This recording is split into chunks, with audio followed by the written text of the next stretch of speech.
Creatures is the debut album of metalcore band Motionless in White, signed by Fearless Records and came out in the year 2010. Now, there's a thing I want to say before I start reviewing the tracks, is no way will the band's image affect my review. This is strictly a track by track and not, oh, the band looks like that, they cross-dress, they wear makeup, therefore their music sucks. This is not that kind of review or judgment.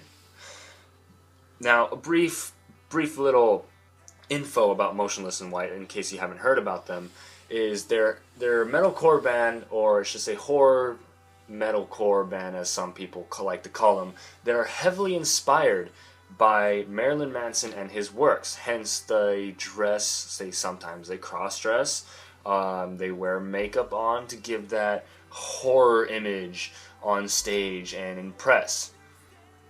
Now, as I said before, that's not going to affect the review or the recommendation of this album. I'm not going to say stuff like, well, they look like girls, therefore the music sucks. I don't buy this album. I'm not going to say stuff like that.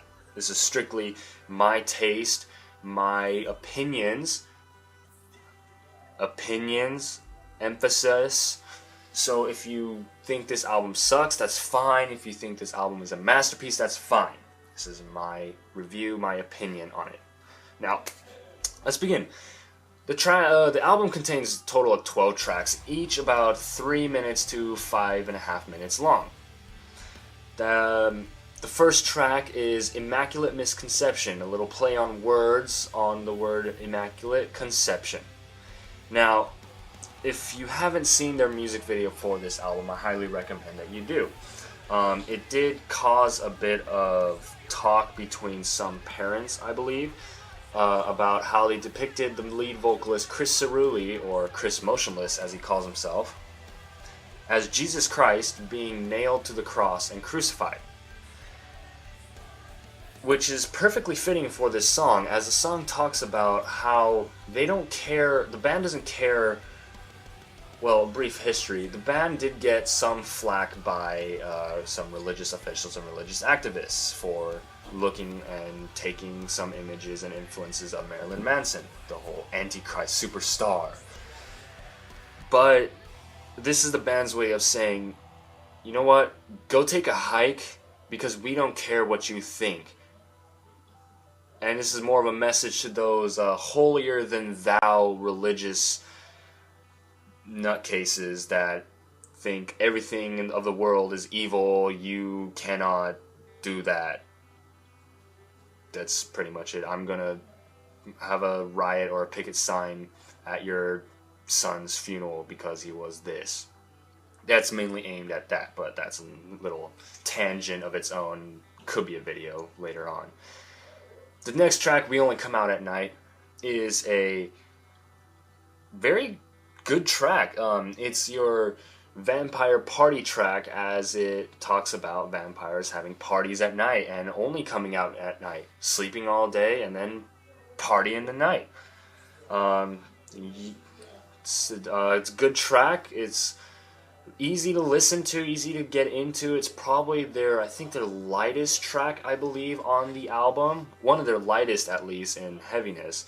So if you're willing to start and get into it, then this track is a recommendation.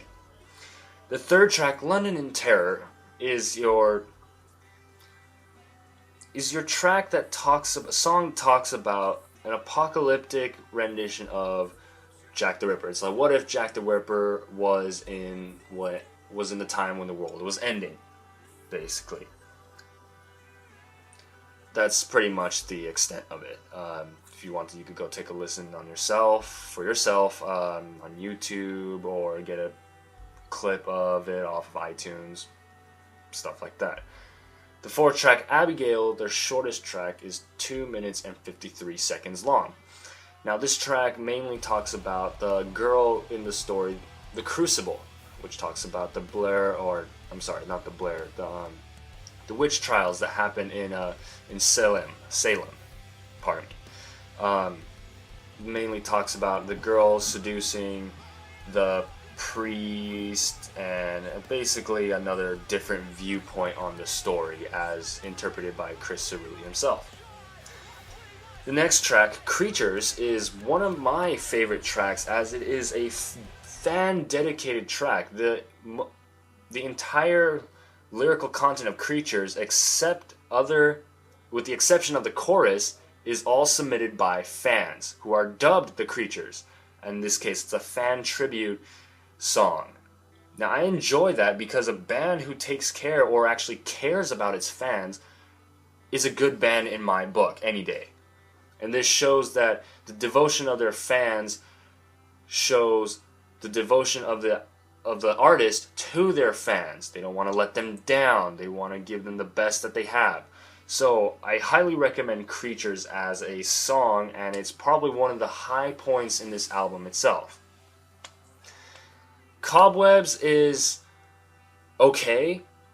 It's kind of like Immaculate Misconception. It's okay, but it's good, and it doesn't take away much from the album. It has your clean vocals. It has your synths, as I did not mention earlier before, but this album, or Motionless in White, heavily uses synths and keyboards in their songs, give the ambiance, horror atmosphere into it. And Cobwebs does that well.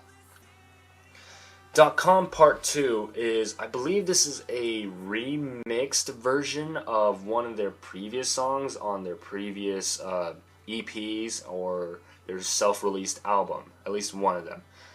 And they decided to re-record it, or remix it, I should say, and put it on this album. It's good, it's alright, it has its moments, but other than that, that's pretty much it. I mean, I enjoyed it, so I guess that's all what it says. Count Choculatus is their next track. It's their 8th. It's...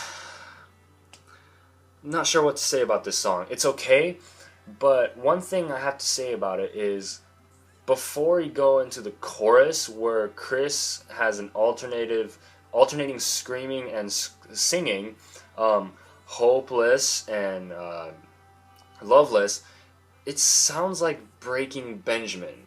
If you just took that little piece and showed it to someone and had their eyes blindfolded and never told them that this was done by Motionless in White, they'd most likely think it'd be done by Breaking Benjamin, as the vocals are highly similar.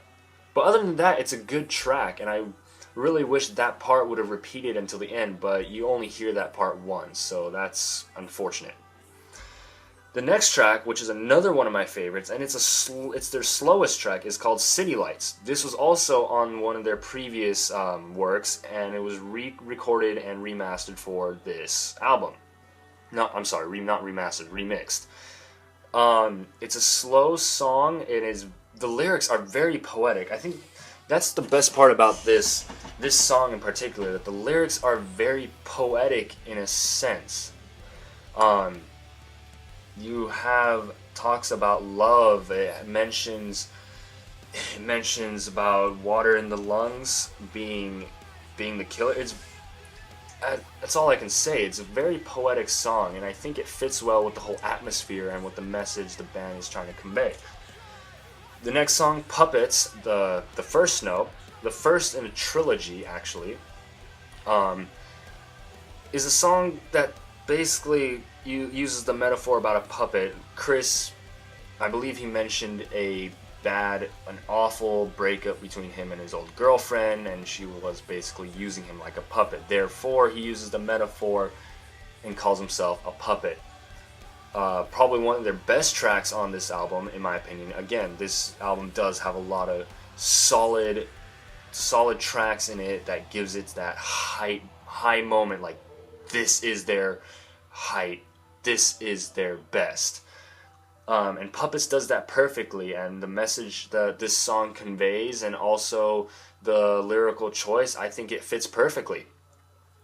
Undead Ahead is kind of like Cobwebs. It mentions, I believe this is a song that mentions Ichabod Crane and the Headless Horseman briefly, but that's pretty much it. I for one if it came on, I'd listen to it, but it wasn't really didn't really stick to me. It was very forgettable in my opinion. Now, the biggest highlight of this album would probably be their their last track called Scissorhands, The Last Snow. Now, obviously, just by looking at the title, you could completely tell that this song was inspired by the movie Edward Scissorhands, directed by Tim Burton, starring yours truly, Johnny Depp. Now, and the lyrics do mention references by saying, in the chorus, I'm a man with scissors for hands, I long for a love that I know I can't have. And it mentions about how this man with the scissors for hands wants to love, but because of his nature and his physical appearance, he just can't find true love. And this is basically one of those really, really sad and emotional songs, but it does it so well. It's very poetic. The keys and the synths gives it that atmosphere. The little break with the processed vocals gives you those chills when you first listen to it. Overall, I rate this album an 8.5 out of 10, mainly because this album does have a lot of high points. Some tracks may be forgettable. In my opinion, there were a couple that I really could not remember chorus or verse at the top of my head, but the tracks like Creatures, Puppets, Scissorhands, and City Lights, you could clearly remember by the catchiness of it and also the composition of those songs. Now, I would highly recommend buying this album as it's most likely gone down in price. It's probably still around $10 to $12. I'd go buy it, support the band. They've got 3 albums out now, including this one. I'll most likely be reviewing their second album, Infamous, pretty soon, and after that, if I do get my hands on Reincarnate, then I'll definitely be writing a review about that. Thanks for watching, and I'll see you again.